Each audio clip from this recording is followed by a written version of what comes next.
उस गांव का जमींदार अपने परिवार के साथ खुश था। 2 मासूम बच्चे और पतिव्रता पत्नी, उसका छोटा सा यही संसार था। लेकिन आज उस पर किसी की बुरी नजर लग गई थी। किसकी बुरी नजर लगी थी उसके परिवार को? चलिए जानते हैं आज की कहानी में।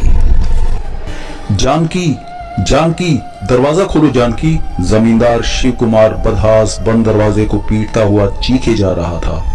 पसीनों से तर उसका जिस्म, नमी में डूबी उसकी आंखें उसके दुख और घबराहट को साफ जाहिर कर रही थी।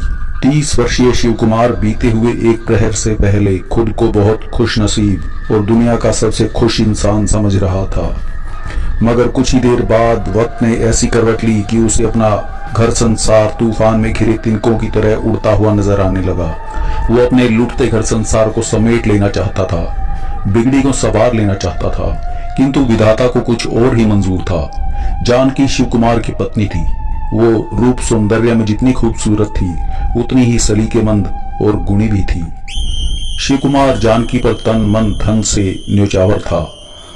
उनकी इस खुशहाल गृहस्थी की बगिया को महकाने वाले 2 मासूम फूल भी थे, 5 वर्षीय अभिनव और 3 वर्षीय रिंकी।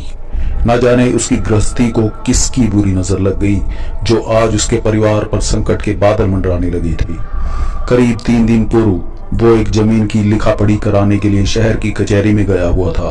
वापस लौटा था उसने देखा गांव में उल्टी गंगा बह रही थी।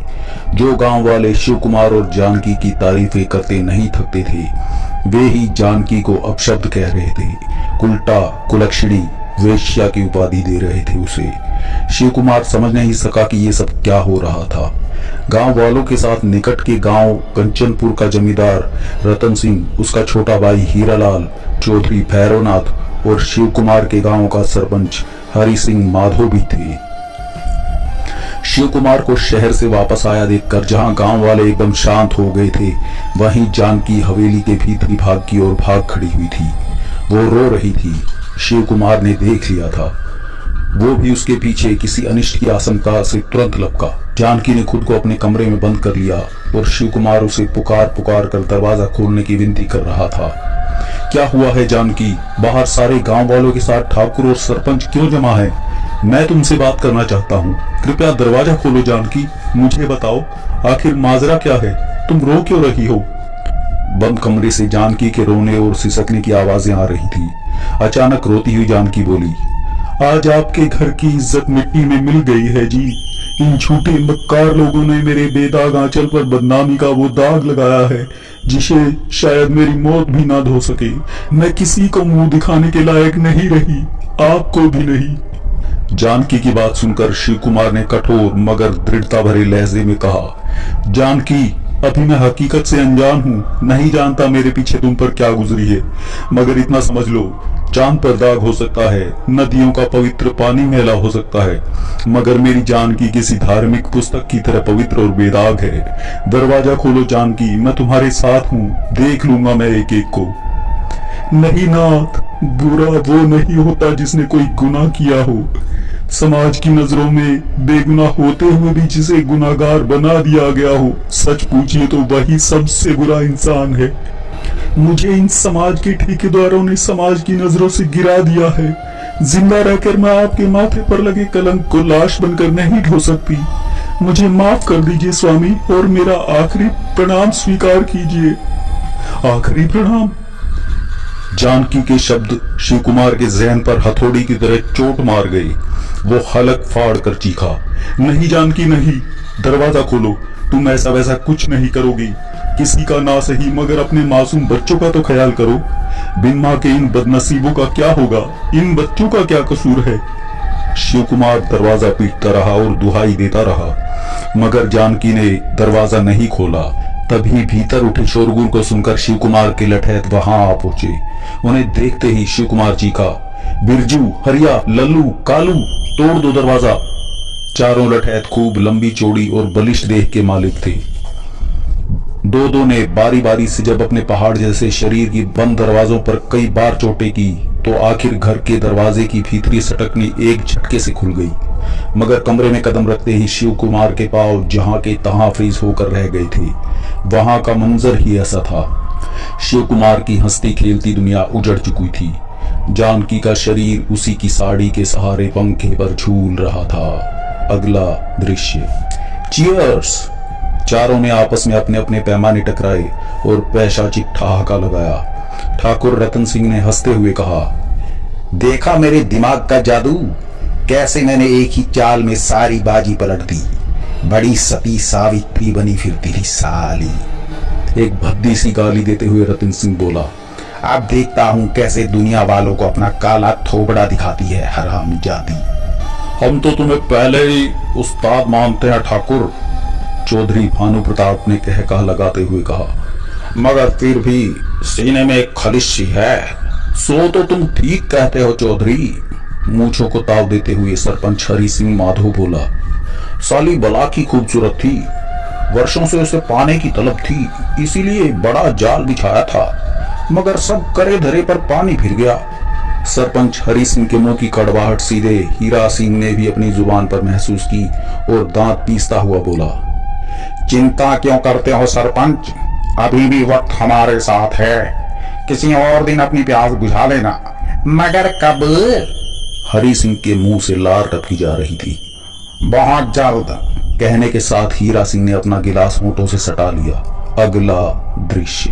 नजर लागी राजा तोरे बंगले पर। गाना गाता हुआ सरपंच हरि सिंह माधो कंचनपुर से खेतों की पगडंडी पर चलता हुआ अपने गांव चंदनपुर की तरफ आ रहा था। ठाकुर रतन सिंह की हवेली पर उसने कुछ ज्यादा ही पी ली थी। आखिर मुफ्त का माल वो मुफ्त को छोड़ता भी कैसे। नशे में धुत हरि सिंह पांव कहीं रखता और पड़ता कहीं। अचानक हरि सिंह के पांव में जोर से ठोकर लगी और वो मुंह के बल जा गिरा।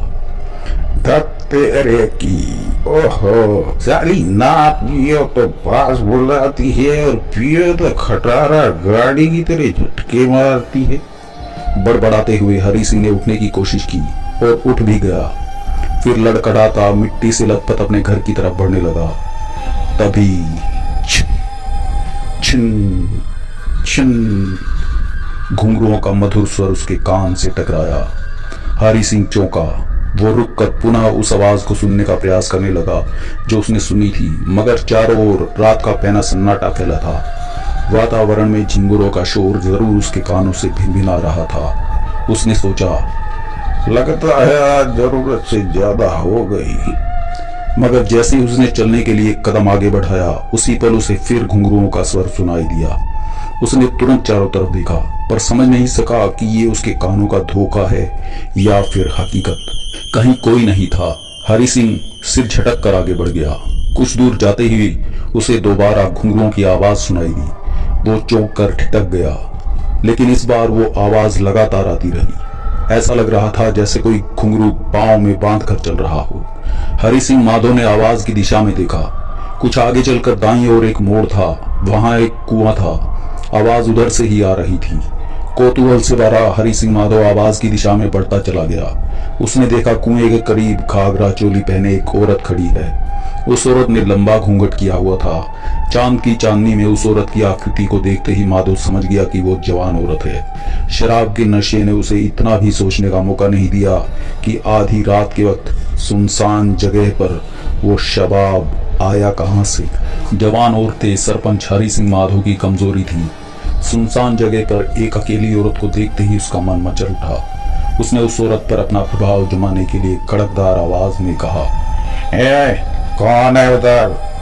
मर्दाना आवाज सुनते ही वो औरत चौंकी और अपने आप में सिमट सी गई, लेकिन उसने कोई उत्तर नहीं दिया। औरत को सिमटते देख हरि सिंह की हिम्मत बढ़ गई। उसने करीब आते हुए दोबारा पूछा, अरे मैं पूछता हूँ कौन हो तुम? वो उसके करीब आ चुका था। जी जी जी जी। सहमी औरत के मुंह से इसके अलावा कुछ ना निकला। वो अपने दोनों हाथ बेचैनी से मसल रही थी। उसकी बेबसी और दहशत को देखते हुए हरि सिंह ने आगे बढ़कर उस औरत के सिर से चुनरी खींच ली, लेकिन अगले ही पल हरि सिंह चीखता हुआ पीछे हट गया। उसका जिस्म अंधड़ में फंसे पत्ते की भांति कांप रहा था। आंखें विस्मय से बाहर को उबल आई थी। मुंह भाड़ की तरह खुला रह गया था। शरीर के मसामों ने एक साथ ढेर सारा पसीना उगलकर उसे सर से पांव तक पसीने से नहा डाला था। हकीकत में उसकी आंखों के सामने का मंजर बेहद खौफनाक था, रगों में खून जमा देने की हद तक भयावह। उसके सामने बेहद खूबसूरत जिस्म वाली युवती खड़ी थी, जिसे वो चुनरी उतारते ही पहचान गया था। वो जानकी थी। मगर हरि सिंह के चुनरी उतारते ही जानकी का सर उसके धड़ पर किसी लट्टू की तरह घूम गया, जिसकी वजह से उसके लंबे बाल भी पंखे की पंखुड़ी की तरह घूमने लगे थे। कुछ पलों तक हरि सिंह उसी अवस्था में खड़ा रहा। उसका सारा नशा काफुर हो चुका था। सामने खड़ी खतरनाक बला के दर्शनों ने उसके नशे को कपूर की तरह उड़ा डाला था। जाम होकर रह गया था हरि सिंह। लेकिन कुछ देर बाद उसके जहन ने सजग होकर उसे चेताया। हरि सिंह धीरे धीरे कदम पीछे सरकाने लगा, लेकिन उसी पल रुक जाओ हरि सिंह। आवाज क्या मादा भेड़िए की गुर्राहट थी। हरि सिंह दोबारा बर्फ की तरह जम गया। बड़ी कठिनाई से थूक सटकते हुए उसने पूछा, कौन हो तुम? पहचाना नहीं मुझे कमीने? हरि सिंह ने तुरंत इनकार में गर्दन हिला दी। क्या? जानकी का प्रेत चौंका। घूमती गर्दन जहां की तहां ठहर गई। मुझे नहीं पहचाना हरामजादे? मैं जिसे तूने और तेरे साथियों ने किसी को मुंह दिखाने लायक नहीं छोड़ा। ध्यान से देख कमीने, मैं वही जानकी हूँ। जानकी? हरि सिंह चीख पड़ा। मगर तुम प्रेत कैसे बन गई? मरते ही, बिल्कुल मरते ही प्रेत बन गई मैं। क्या तुम मर? इसके आगे के शब्द उसके हलक में ही अटक कर रह गए। अब तेरी बारी है कमीने। हरि सिंह इतना सुनते ही पलटकर भागा, मगर तभी उसके गले से कुछ आ लिपटा। हरि सिंह ने देखा उसके गले में बाल लिपटे थे, जो पल प्रतिपल उसके गले पर कसते जा रहे थे। बालों की कैद से खुद को छुड़ाने की कोशिश करता हरि सिंह अनायास ही पलट गया। जानकी का प्रेत कुएं के पास ही खड़ा था, मगर उसके बाल इतने लंबे हो गए थे कि वहां से दूर खड़े हरि सिंह की गर्दन में जा लिपटे थे। हरि सिंह का दम घुटने लगा। वो हाथ जोड़कर गिड़गिड़ाया, मुझे जो छोड़ दो, जाने दो मुझे।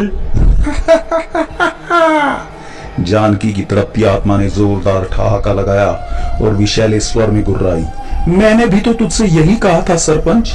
जब तूने अपनी हवस मिटाने के लिए मेरे बालों को पकड़ा था, तब तूने यही कहा था कि मेरे बाल तुझे इतने पसंद हैं कि इनकी छाव में अगर तुझे मौत भी आ जाए तो तू हंसता हंसता अपनी जान दे देगा।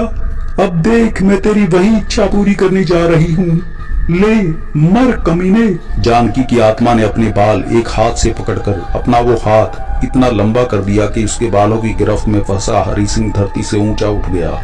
हरि सिंह के पांव किसी फांसी पे लटके मुजरिम की तरह कुछ पलों के लिए फटफटाते रहे, और फिर माहौल में बहती हवाएं भी पतिव्रता की आत्मा के इंसाफ से महक उठी। शांत हो गई हवाएं। अगला दृश्य। ठाकुर साहब, गजब हो गया। हाफता कांपता चौधरी भानु प्रताप अपनी हवेली के बरामदे में झूले पर बैठे रतन सिंह के निकट आ पहुंचा। उसकी सांसें धोखने की भांति तेज चल रही थी, मानो वो मीलों लंबी दौड़ लगा कर आया हो। इतने घबराए क्यों हो चौधरी? रतन सिंह ने झूला रोककर लापरवाही भरे अंदाज में पूछा। ठाकुर साहब, चौधरी राजदाना अंदाज में धीरे से बोला, कल दोपहर बाद जानकी ने फांसी खाकर आत्महत्या कर ली। क्या? रतन सिंह चौंका। चलो सही हुआ। चौधरी को घबराया हुआ आता देखकर हीरा सिंह भी रतन सिंह के पास आ खड़ा हुआ था। चौधरी की बात सुनकर उसी ने कहा, उसके मर जाने से वो राज हमेशा हमेशा के लिए दफन हो गया, जो हमें बदनाम कर सकता था। मर जाने दो साले को। एक खबर और भी है, भानु प्रताप ने कहा। क्या? दोनों ठाकुर भाइयों ने एक स्वर में पूछा। बीती रात कंचनपुर और चंदनपुर की सीमा पर किसी ने सरपंच हरि सिंह माधो को भी पेड़ की डाल पर फांसी देकर मार डाला। क्या? पहली बार रतन सिंह हैरान परेशान दिखाई दिया, मगर अगले ही पल उसकी आंखों में कहर नाचने लगा। किसने किया ये काम? मालूम नहीं ठाकुर, मगर चंदनपुर में अफवाह है कि उसे जानकी के भूत ने मार डाला। भूत? हो, क्या बेफजूल की बात कर रहे हो? रतन सिंह ने मुंह बिगाड़ा और बोला, ये काम केवल एक ही आदमी कर सकता है, और वो है वो ठाकुर शिव कुमार। उसकी जमींदारी हासिल करने के लिए हमने सरपंच को हम प्याला बनाया था। बाद में उसकी बीवी की खूबसूरती ने हमें खींच लिया। उसी कमीने ने बदला लेने के लिए ऐसा किया होगा। कहते हुए रतन सिंह के जबड़े कस गए। हीरा, जी भैया, तुम आज रात ही शिव कुमार और उसके दोनों कबूतरों का काम तमाम कर दो। चंदनपुर गांव खरीदने के लिए हमने जो कागज तैयार कराए थे उन पर उनकी लाश का अंगूठा लगाना मत भूलना, समझे? समझ गया भैया।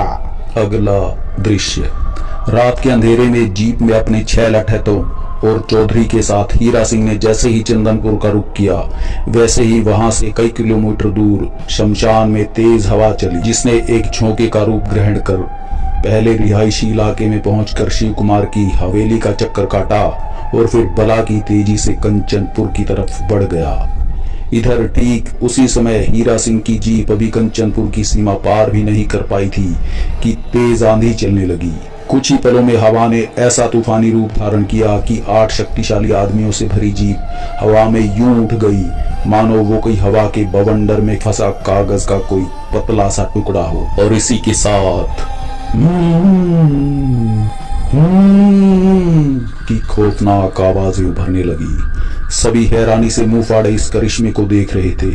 अभी किसी को ठीक से कुछ समझने का मौका नहीं मिला था कि तभी चौधरी भानु प्रताप हलक फाड़ कर चीखा। चीखे तो पीछे बैठे लठैत भी थे, मगर उनकी आवाजें हलक में दबकर ही रह गई। जीप के चारों ओर सुर्ख आग के शोले जैसी रोशनी चक्कर काट रही थी। उस रोशनी को हीरा सिंह ने भी देखा, मगर वो चीखा नहीं। हैरत से उसकी आंखें कगारों तक फट गई थी और पूरा जिस्म पसीनों से नहा उठा था। उसी पल धम, जीप जमीन पर यूं गिरी जैसे क्रेन ने उसे हवा से उठाकर नीचे छोड़ दिया हो। जीप में बैठे सभी लोग गड़बड़ हो गए। 1-2 लोग बाहर भी गिरे। जीप से नीचे गिरे लोग उठकर भाग निकले, लेकिन जीप में बैठे लोगों को इतना मौका नहीं मिला, क्योंकि जमीन पर गिरने के कुछ पलों बाद ही जीप में एक भारी विस्फोट हो गया था, जैसे उसके फ्यूल टैंक को चिंगारी दिखा दी गई हो। अगला दृश्य, जीप से जान बचाकर भाग निकले लठैतों ने जब वापस आकर ठाकुर रतन सिंह को रास्ते में घटी भूता घटना के बारे में बताया तो ठाकुर और उसके परिवार के होश उड़ गए। ठाकुराइन ने अपने पति और बच्चों की रक्षा के लिए पूजा घर में रखी भगवान की छोटी छोटी मूर्तियां उनके हाथों में थमा दी। जैसे तैसे ये खौफनाक रात बीती और सुबह का उजाला हुआ। सबसे पहले ठाकुर रतन सिंह उस जगह पहुंचा जहां उसके भाई की जीप के साथ हादसा घटा था। वहां का मंजर बड़ा ही भयावह था। आग में भस्म होकर बचे जीप के ढांचे के आसपास इंसानी जिस्मों के अधजले अंग बिखरे पड़े थे। उन्हीं में उसके भाई हीरा सिंह का हाथ भी था। अपने भाई को लाश के रूप में देखकर और उसकी लाश की ये दुर्दशा देखकर वो जोर जोर से रोने लगा, मगर अब कुछ नहीं हो सकता था। पहली बार रतन सिंह को अपनी गलतियों का एहसास हुआ। हीरा सिंह की अंत्येष्टि का काम खत्म होते ही ठाकुराइन ने एक पहुंचे हुए पंडित से पूरी हवेली अभिमंत्रित कीलों से किलवा दी। परिवार के सभी सदस्यों के गलों में अभिमंत्रित ओम के लॉकेट डाल दिए गए। रतन सिंह को विश्वास हो चुका था कि मरने के बाद जानकी की रूह अपने दुश्मनों से बदला लेने के लिए भटक रही है। वो अपने 3 दुश्मनों का खात्मा कर चुकी थी। अब बस एक ही बचा था, वो था ठाकुर रतन सिंह। अगला दृश्य, जानकी के भूत की चर्चा शिव कुमार के कानों तक भी जा पहुंची थी। ऐसी बातों से उसके मन का दर्द और बढ़ गया कि उसकी पत्नी को गांव वालों ने पहले चैन से जीने नहीं दिया और अब मरने के बाद भी उसे बदनाम कर रहे हैं। ना जाने शिव कुमार के मन में अचानक क्या आया कि उसने आनन फानन अपनी तमाम जमीन जायदाद बेच दी, केवल अपने पुरखों की हवेली को छोड़कर। फिर वो अपने दोनों बच्चों के साथ इंग्लैंड में रह रही अपनी बहन के पास चला गया। इधर जानकी की भटकती आत्मा के भय से ठाकुर रतन सिंह ने भी अपने इकलौते बेटे अमर सिंह को इंग्लैंड भेज दिया। अमर सिंह हॉस्टल में रहकर अपनी पढ़ाई करने लगा। उस वक्त उसकी आयु करीब 7-8 वर्ष की रही होगी। अगला दृश्य, समय अपनी अबाध गति से आगे बढ़ता रहा और देखते देखते 15 वर्ष बीत गए। कंचनपुर का ठाकुर रतन सिंह ताबीज गंडों के सहारे अभी जिंदा था और चंदनपुर की हवेली वहां के वफादार नौकरों के दम पर आबाद थी। ये बात अलग थी कि शिव कुमार और उसके बच्चे विदेश में थे, मगर जानकी की भटकती आत्मा अभी तक हवेली में ही थी। हवेली के नौकरों को किसी तरह की कोई परेशानी नहीं थी, लेकिन यदि कोई गांव वाला भूले से या फिर किसी कामवश हवेली में आ जाता तो उसका जीवन कुछ ही घंटों का रह जाता था। वो या तो किसी दुर्घटना का शिकार हो जाता था या फिर बीमारी का। डर के मारे कोई भी गांव वाला हवेली में भूल से कदम नहीं रखता था। उधर विदेश में शिव कुमार जानकी की यादों के सहारे अपना जीवन काट रहा था। अभिनव लॉ कॉलेज में अपनी पढ़ाई पूरी कर रहा था और रिंकी यानी रितिका अपनी कॉलेज की पढ़ाई पूरी कर यूनिवर्सिटी में ठाकुर रतन सिंह के बेटे अमर सिंह के साथ पवित्र प्रेम बंधन में बंध गई थी। अमर सिंह एक कुशल सर्जन बन चुका था और भारत वापसी की तैयारी में जुटा था। जब ये बात रितिका को पता चली तो उसका मन भी अमर सिंह के साथ भारत जाने के लिए मचला, मगर अमर सिंह ने उसे समझाते हुए कहा, ऐसे नहीं रितिका, मैं तुम्हें अपनी दुल्हन बनाकर डोली में बिठाकर पूरे सम्मान के साथ अपने घर ले जाना चाहता हूँ। बस कुछ ही दिनों की तो बात है। मैं इंडिया जाते ही अपने मम्मी डैडी से हमारी शादी की बात कर लूंगा। मेरे माता पिता मुझे बहुत चाहते हैं, मेरी पसंद उनकी पसंद होगी। Don't worry Ritika. कुछ दिन बाद हम दोनों। कहते कहते उसकी आंखों में शरारत उभर आई। उसकी आंखों में उभरे भावों को परख कर उसका हाथ थामे रितिका उसके सीने से लगकर रो पड़ी। कुछ देर बाद अमर सिंह हवाई जहाज द्वारा भारत की ओर चल पड़ा था।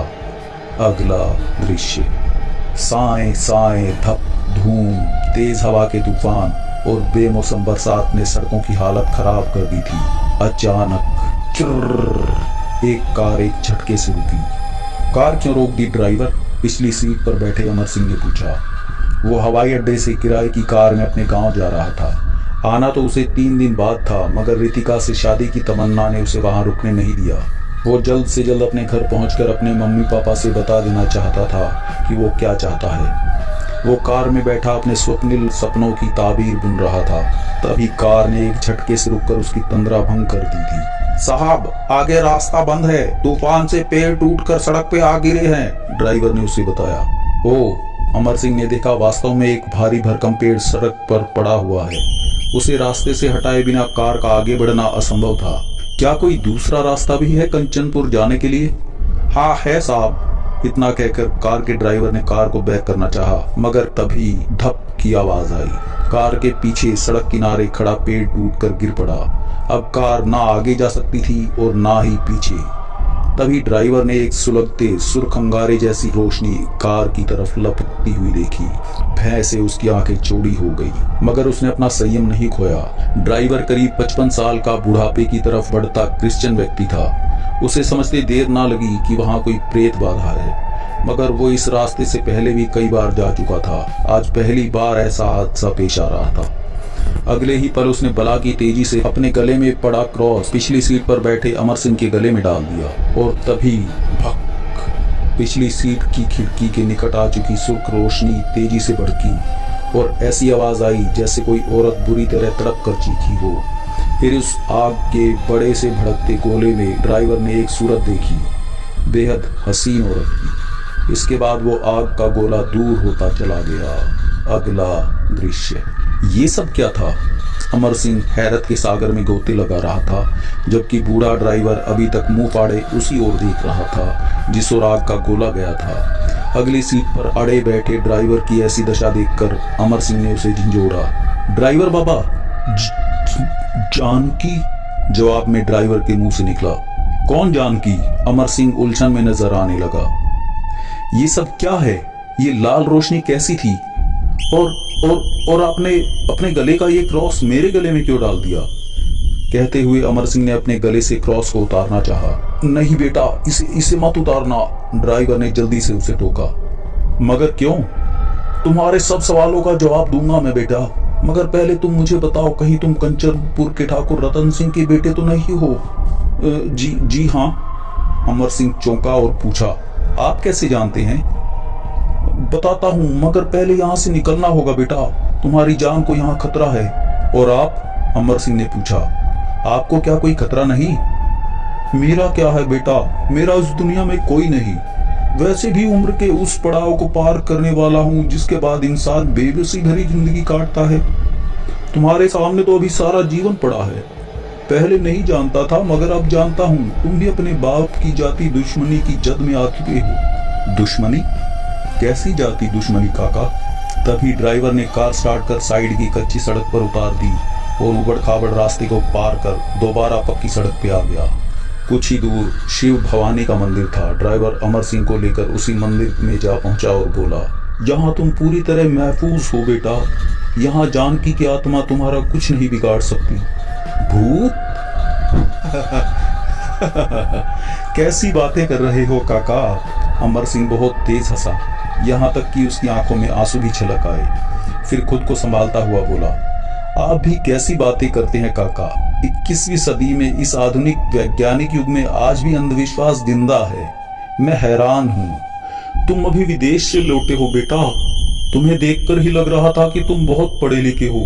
भूत प्रेत पर तुम्हारा विश्वास ना होना कोई हैरानी की बात नहीं है। ड्राइवर ने गहरी सांस लेकर कहा, अच्छा ये बताओ, वो जो सुर्ख आग के गोले जैसी चीज थी वो क्या थी?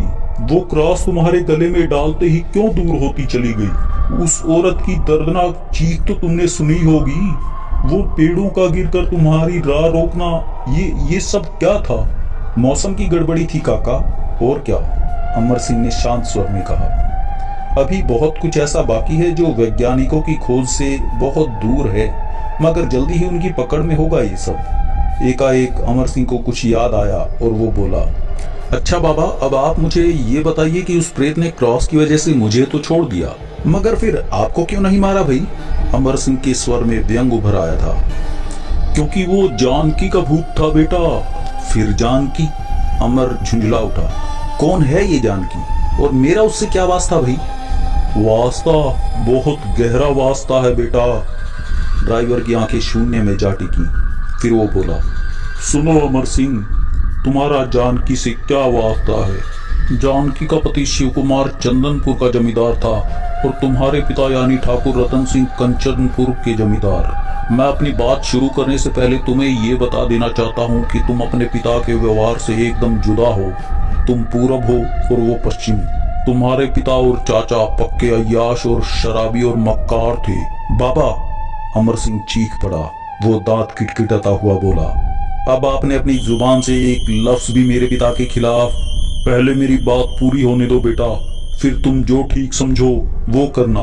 वर्षों से मैं एक बोझ अपने सीने पे लिए फिर रहा हूँ, उसे आज उतार लेने दो मुझे।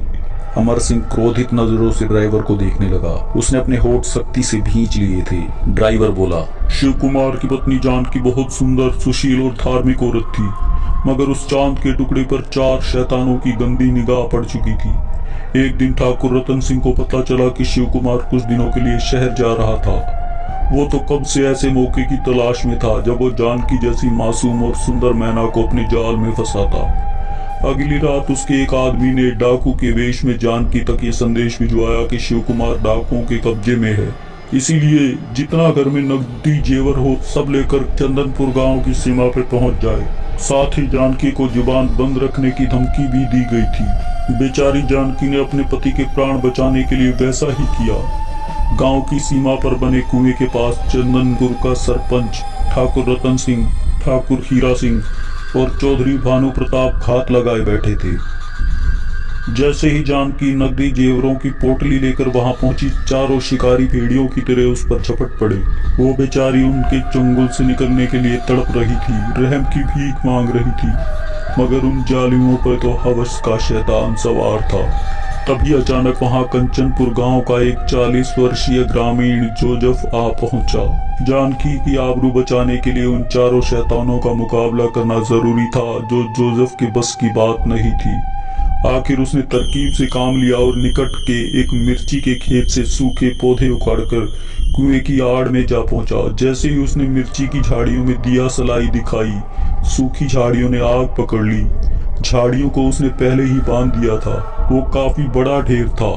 शराब और शबाब के नशे में चूर उन दरिंदों का ध्यान रात के अंधेरे में किसी की वहां मौजूदगी पे नहीं जा पाया था, मगर जब मिर्चों की धसक ने उनकी सांसों को बेकाबू किया तो वे जानकी को छोड़कर जल रही झाड़ियों की तरफ झपटे। जोसेफ को बस इसी पल का इंतजार था। वो पहले ही कुएं के पीछे से निकलकर उस तरफ बढ़ चुका था। वहां जानकी अपने फटे कपड़ों को हथेलियों से छुपाने का प्रयास करती रो रही थी। जोसेफ ने झपट कर जानकी के मुंह पे हाथ रखा और उसे उठाकर करीब ही बने एक बड़े से गड्ढे में जा पहुंचा। जानकी बहुत भयभीत थी, मगर जब जोसेफ ने उसे अपना परिचय देकर चुप रहने को कहा तो वो कुछ आश्वस्त नजर आने लगी। उधर जानकी को गायब देखकर चारों शैतान उसकी खोज करने लगे। करीब 1 घंटे बाद उनके जाने पर जोसेफ जानकी को उसके घर छोड़ आया। जानकी ने अपनी आबरू तो बचा ली, मगर बदनामी ना रोक सकी। ठाकुर रतन सिंह और उसके साथियों ने ये गांव वालों के सामने जानकी से मिले नकदी जेवर की पोटली रख के ये सिद्ध कर दिया कि जानकी रात उसके साथ कहीं दूर भाग जाना चाहती थी, मगर रतन सिंह नहीं माना। इस पर जानकी उसे धमकी देकर वापस चली गई कि वो उसे कहीं मुंह दिखाने लायक नहीं छोड़ेगी, कहेगी कि ठाकुर और उसके भाई और 2 साथी उसकी इज्जत लूटना चाहते थे। गहने नकदी से भरी पोटली को देखकर गांव वालों को विश्वास आ गया कि जानकी बदचलन औरत है, मगर जानकी ये सदमा बर्दाश्त नहीं कर सकी और उसने खुद को फांसी लगा के खत्म कर लिया, आत्महत्या कर ली उसने। सरपंच, चौधरी और छोटे ठाकुर को जानकी का प्रेत खत्म कर चुका है, मगर रतन सिंह अपने गंडे ताबीजों के दम पर अभी तक जिंदा है। इधर जानकी की रूह अपना इंतकाम पूरा करने के लिए तड़प रही है। उसे लांछित करने वाला एक भी गांव वाला हवेली में कदम नहीं रख सकता। आप इतना सब कैसे जानते हैं काका? क्योंकि वो बदनसीब जोसेफ मैं ही हूँ, कहते हुए जोसेफ रोने लगा। अपनी कायरता के कारण मुझसे भारी पाप हुआ बेटा। काश जिस वक्त ठाकुर सबला पर कलंक लगा रहा था उस वक्त मैं गांव वालों को सारी सच्चाई बता देता तो शायद आज जानकी जिंदा होती। और उनका परिवार, उनका क्या हुआ काका? शिव कुमार अपने दोनों बच्चों के साथ अपनी बहन के पास इंग्लैंड चला गया। जानकी की दुख भरी कहानी सुनकर अमर सिंह का दिल भर आया। अगला दृश्य। रितिका की बेचैनी शिव कुमार से छिपी नहीं रह सकी। बड़ी कठिनाई से वो ये जान सका कि उसकी बेटी किसी अमर सिंह नाम के लड़के से प्यार करती है जो भारत का रहने वाला है, लेकिन वो उसका आता पता नहीं जानती। रितिका के पास केवल अमर सिंह का मोबाइल नंबर था। शिव कुमार इंडिया वापस नहीं जाना चाहता था, मगर अपनी बेटी की खुशी के लिए वो तुरंत इंडिया जाने के लिए तैयार हो गया। जिस दिन अमर सिंह इंडिया आया, अगले दिन शाम को शिव कुमार ने अपने दोनों बच्चों के साथ 15 वर्ष बाद इंडिया की धरती पे कदम रखा। इधर अमर सिंह ने अपने घर पे जाकर देखा, वास्तव में उसके पूरे परिवार, यहाँ तक कि नौकरों तक के गलों में तावीज झूल रहे थे। ठाकुर और ठकुराइन अपने बेटे को सकुशल वापस आया देख के बहुत खुश थे, मगर उनके चेहरों पर भय की काली छाया भी साफ दिखाई दे रही थी। रात होने पर अमर सिंह ने अपने माता पिता से कहा, चलता हूँ पिताजी। इस वक्त कहाँ? ठाकुर रतन सिंह ने चौंक कर पूछा। अपने पापों का प्रायश्चित करने। एक पल के लिए ठाकुर ने बड़ी ही विचित्र दृष्टि से अमर सिंह की तरफ देखा, फिर अगले ही पल उसकी आंखें क्रोध से लाल हो उठी। वो दहाड़ा, क्या बकवास है? अगर मैं बकवास कर रहा हूं तो फिर ये क्या है? अमर सिंह ने आगे बढ़कर अपने पिता के गले में लटक रहे ओम को हाथ में पकड़कर कहा। इस पर रतन सिंह एक कदम पीछे हट गया। उसके चेहरे पर भय की काली छाया स्पष्ट दृष्टिगोचर हो रही थी। तभी अमर सिंह की मां ने कहा, तुम नहीं जानते बेटे, तेरे पिता ने बरसों पहले एक बदचलन औरत का चरित्र गांव वालों को बता दिया था। शर्म के मारे या फिर बदनामी के डर से उस औरत ने आत्महत्या कर ली, मगर तभी से उसकी रूह भटक रही है। उस उल्टा ने तेरे चाचा और उन 2 आदमियों को भी मार डाला जिन्होंने तेरे पिता की सच्चाई की गवाही दी थी। वो तेरे पिता की जान की दुश्मन है। अगर हम इन गंडे तावीजों का सहारा ना लेते तो वो शायद अब तक इनको भी मार डालती। अमर सिंह ने व्यंग से हंसते हुए कहा, तुम्हारा कोई दोष नहीं है माँ, क्योंकि तुम सच्चाई से नावाकिफ हो। मेरे पूज्य पिताजी ने तुम्हारे विश्वास को निशाना बनाकर अपने झूठ का पर्दा तुम्हारी आंखों पे डाल दिया है। अपनी करनी को छिपाने के लिए उन्होंने उस पवित्र औरत को पतित कर दिया, इसीलिए उसकी आत्मा इनसे अपना इंतकाम लेना चाहती है। अमर, क्या बक रहे हो? माँ गुस्से से चीख पड़ी। तू होश में तो है अमर? मैं तो होश में हूँ माँ, लेकिन आप दोनों को होश आना बाकी है। मैं जमींदार शिव कुमार की हवेली पे जा रहा हूँ ताकि जानकी की भटकती अतृप्त आत्मा मेरे लहू से अपना प्रतिशोध लेकर शांत हो सके। नहीं नहीं बेटे। ठाकुर रतन सिंह तड़प उठा। तुम वहां नहीं जाओगे। ठाकुर का शरीर भय से कांप रहा था। क्यों पिताजी? वो तुम्हें मार डालेगी। भला मुझसे उसकी क्या दुश्मनी? क्योंकि तुम मेरे बेटे हो और मौत का कारण मैं हूँ। कैसे? अमर सिंह ने अपने पिता की आंखों में झांक कर देखा। कहिए ना पिताजी, कहिए ना, सच कहिए। अभी तुम्हारी माँ ने बताया तो है सच। इतना कहकर ठाकुर पलट गया। नजरें छुपा लेने से सच्चाई बदल नहीं सकती पिताजी। अमर, ठाकुर ने गुर्राना चाहा, मगर उसकी आवाज में दम नहीं था। आपसे पाप हुआ है पिताजी, अमर सिंह कहता चला गया। अगर आप जानकी की भटकती आत्मा को सुकून पहुंचाना चाहते हैं तो दुनिया वालों को सच बताना होगा। आपको अपने पापों का प्रायश्चित करना होगा, वरना आप और मैं ही नहीं, हमारी आने वाली पीढ़ियां भी दहशत की छांव में जिंदगी बसर करेंगी। जानकी की भटकती रूह किसी को भी चैन से जीने नहीं देगी। ठकुराइन अपने पति के चेहरे को उलझन भरी नजरों से देख रही थी। वो शायद उसके चेहरे पर सच्चाई खोज रही थी, मगर जिद और छलावा ठाकुर के खून में शामिल था। उसने दोबारा से कहा, मैंने ऐसा कोई पाप नहीं किया जिसका मुझे प्रायश्चित करना पड़े। अमर सिंह को लगा कि वो बेकार ही अपना वक्त बर्बाद कर रहा है। वो बिना कुछ कहे तेजी से पलटा और बाहर खड़ी अपनी कार की तरफ बढ़ता चला गया। उसके पीछे ठाकुर और ठकुराइन भी उसे आवाज लगाते हुए लपके, मगर अमर सिंह जैसे बहरा हो चुका था। अगला दृश्य, काले बादलों ने अचानक ही पूरे आसमान पे कब्जा कर लिया। तेज हवाएं चलने लगी और रह रह के बिजली कड़कने लगी। ऐसे मौसम में अंधेरे में डूबी शिव कुमार की हवेली किसी भूतहा महल सी लग रही थी। हवेली के सारे नौकर सर्वेंट क्वार्टर में जाकर सो चुके थे। अमर सिंह की कार जैसे ही शिव कुमार की हवेली के सामने पहुंची, ठीक उसी पल हवेली का सदर दरवाजा खुद ब खुद खुलता चला गया। ये देखकर अमर सिंह एक बार तो हैरान हुआ, मगर फिर उसके चेहरे पर शांत और दृढ़ता के भाव दृष्टिगोचर होने लगे। उसने कार सीधे हवेली के प्रांगण में जाकर रोक दी और हवेली के दरवाजे के सामने जा पहुंचा। तभी महल जैसी हवेली का दरवाजा भी खुल गया। भीतर नीम अंधेरा छाया हुआ था। जैसे ही अमर सिंह ने अंदर कदम रखा, वैसे ही हवा में फड़फड़ाती चीज उसके करीब आई, मगर निकट आते ही इतनी जोर से चीखी मानो उसे असीम दर्द से गुजरना पड़ा हो। इधर अमर सिंह उस परिंदे जैसी चीज और चीख के कारण आतंकित हो उठा, लेकिन जल्दी ही उसने खुद को संभाल लिया और दीवार के सहारे आगे बढ़ने लगा। तभी उसे एक जोर का झटका लगा और वो खुद को संभाले ना रख सका। वो एक झटके से फर्श पे जा गिरा और दूर तक लुढ़कता चला गया। इसी के साथ आवाजें करती हवेली की तमाम खिड़कियां खुल गई और खुली खिड़की से तूफानी हवा भीतर आने लगी। हवेली में रखा सामान हवाओं के जोर से इधर उधर गिरने लगा। कुल मिलाकर वहां इतनी भारी उथल पुथल मच गई जैसे भूकंप आ गया हो। इस भूकंप में फंसे अमर सिंह को काफी चोट आई। उसके माथे से खून बह रहा था, शायद किसी सख्त चीज से टकरा बैठा था वो। तभी जोर से बिजली कड़की।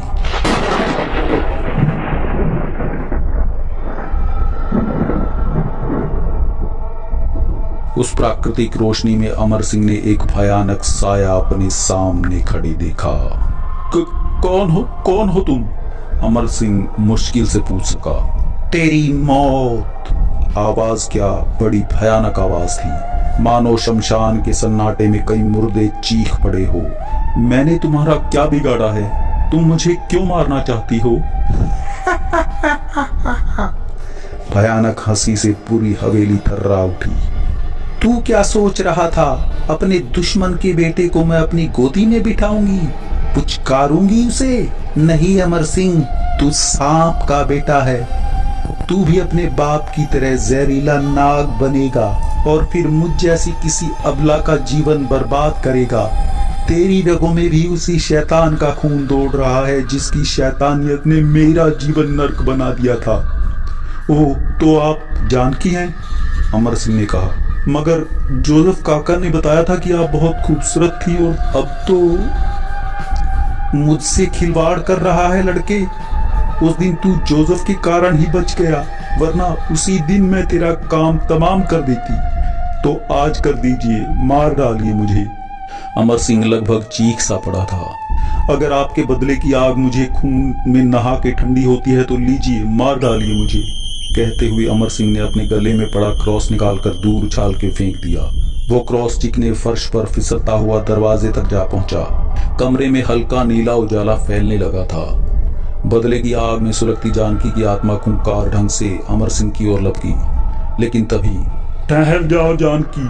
दरवाजे पर हाफते हुए ठाकुर रतन सिंह ने जानकी के प्रेत को टोका। जानकी की रूह ठिठकी, मगर एक झटके से उसकी गर्दन दरवाजे की तरफ घूम गई। उफ, कितना भयानक मंजर था। अमर सिंह और उसके पिता की रीढ़ में मौत सी सिरहन दौड़ गई थी। उसकी गर्दन ऐसे घूमी थी जैसे पंखा घूमता है। धड़ स्थिर था और गर्दन घूम गई थी। ठाकुर को देखते ही जानकी का प्रेत भयानक अंदाज में गुर्राया। आज मैं किसी को नहीं छोड़ूंगी। आज तू मेरे हाथों से नहीं बचेगा रतन सिंह। रतन सिंह ने अपने गले में पड़े ओम को मुट्ठी में कस रखा था, मगर अचानक वो चीख पड़ा और अपनी मुट्ठी में पकड़े सांप को दूर उछाल दिया। जानकी के प्रेत ने उसे दृष्टि भ्रम कर दिया था। ठाकुर को ओम सांप नजर आ रहा था। जानकी की रूह ने ठाका लगाया। अपना रक्षा कवच खुद ही फेंक दिया ठाकुर, कहते हुए जानकी की रूह ने अपने लंबे नाखून वाली विभत्स उंगली सीधी ठाकुर की तरफ उठा दी। हवा में उड़ता हुआ ठाकुर कमरे के बीचों बीच आ गिरा। पिताजी, अमर सिंह लपक कर ठाकुर के पास पहुंचा। आप यहाँ क्यों आ गए पिताजी? तू जो यहाँ अपनी जान देने आ पहुंचा था। अब मैं तुम दोनों में से किसी को नहीं छोड़ूंगी। जानकी का प्रेत उनकी तरफ लपका। तुम्हारी दुश्मनी मुझसे है जानकी, मेरे बेटे को यहाँ से जाने दो। इस बेचारे का कोई दोष नहीं है। मैं तुम्हारी मौत की वजह हूँ। मैंने अपनी वासना में अंधे होकर तुम पर झूठा इल्जाम लगाया था। मैं तुम्हारा अपराधी हूँ। तुम मुझे जो चाहे सजा दे सकती हो। मेरे बच्चों का भी कोई दोष नहीं था ठाकुर, फिर क्यों तुमने उन्हें बिन माँ के जीने को मजबूर किया? जानकी का प्रेत पीड़ा से छटपटाता हुआ गुर्राया। मरने के लिए तैयार हो जाओ दोनों। आज मेरे इंतकाम की आखिरी रात है। परसों इंतजार किया है मैंने। रुक जाओ जानकी। ये आवाज हवेली के दरवाजे से आई थी। जानकी की रूह एक झटके से पलटी। स्वामी! सामने शिव कुमार अपनी बेटी के साथ खड़ा था। नंगी आंखों से प्रेत को देखकर रितिका वहीं बेहोश होकर गिर पड़ी थी। रितिका! उसे देखते ही अमर सिंह चीखा। देखा जानकी, जिसे तुम मार देना चाहती हो वो तुम्हारी बेटी की जान है। आगे बढ़ता हुआ शिव कुमार बोला। नहीं! जानकी की रूह तड़प उठी। नहीं, ये झूठ है। कह दीजिए ये झूठ है। यही सच है जानकी, शिव कुमार ने कहा। तुम ही नहीं, मैं भी बहुत तड़पा हूँ, मगर हमारी तरफ का बदला ईश्वर लेगा। ये हक उसी का है, किसी इंसान या रूह का नहीं। आप ऐसा कह रहे हैं? जानकी की रूह छटपटाई। जिस आदमी के कारण आपकी जानकी आपसे जुदा हो गई, आप आज उसी की तरफदारी कर रहे हैं। जानकी, तुम्हें भी तो मुझ पर विश्वास नहीं था। शिव कुमार के स्वर में दुख का पुट उभर आया था। वरना तुम इतनी सी बात पे आत्महत्या नहीं करती जानकी। तुमने मुझे इस लायक ही नहीं समझा कि अपने दुखों का भागीदार बनाती। क्या हमारा बंधन इतना कच्चा था जो किसी के झूठे लांछन से टूट जाता? ये गांव ही क्या, पूरी दुनिया से मैं अकेला टकरा जाता जानकी, अगर मुझे तुम्हारे जिंदा प्यार का सहारा होता। मगर शायद मेरे प्यार में ही खोट था। नहीं, ऐसा मत कहिए। जानकी की रूह रो रही थी। मैं वाकई किसी लायक नहीं हूँ जानकी। मैं अपनी पत्नी को ना तो जीते जी सुखी रख सका और ना ही मरने के बाद, मगर अब मैं ऐसा नहीं होने दूंगा। अपनी जानकी की तड़प को हमेशा हमेशा के लिए शांत कर दूंगा। इतना कहते हुए शिव कुमार ने जानकी की रूह के बेहद नजदीक आकर उसके गले में ओम का लॉकेट पहना दिया। नहीं! जानकी चित्कार उठी। ये आपने क्या किया? शांत हो जाओ जानकी, अब तुम्हारी तड़पती रूह को शांति मिल जाएगी। जानकी का जिस्म जलने लगा। वो पीड़ा से छटपटा रही थी, मगर तभी अचानक उसने हुंकार भरी और अपनी पीड़ा को सहते हुए ठाकुर रतन सिंह की तरफ देखा। रतन सिंह जानकी की नजर पड़ते ही हवा में उड़ता हुआ चीखा और दीवार में लगी एक लंबे सरिये जैसी खूंटी से जा टकराया। खूंटी उसकी पीठ में घुसकर सीनों को चीरते हुए आगे निकल आई। कुछ पलों की छटपटाहट के साथ ही ठाकुर के प्राण पखेरु उड़ गए। अब मेरी आत्मा शांति से परलोक जा सकेगी। मुझे माफ कर दीजिएगा स्वामी।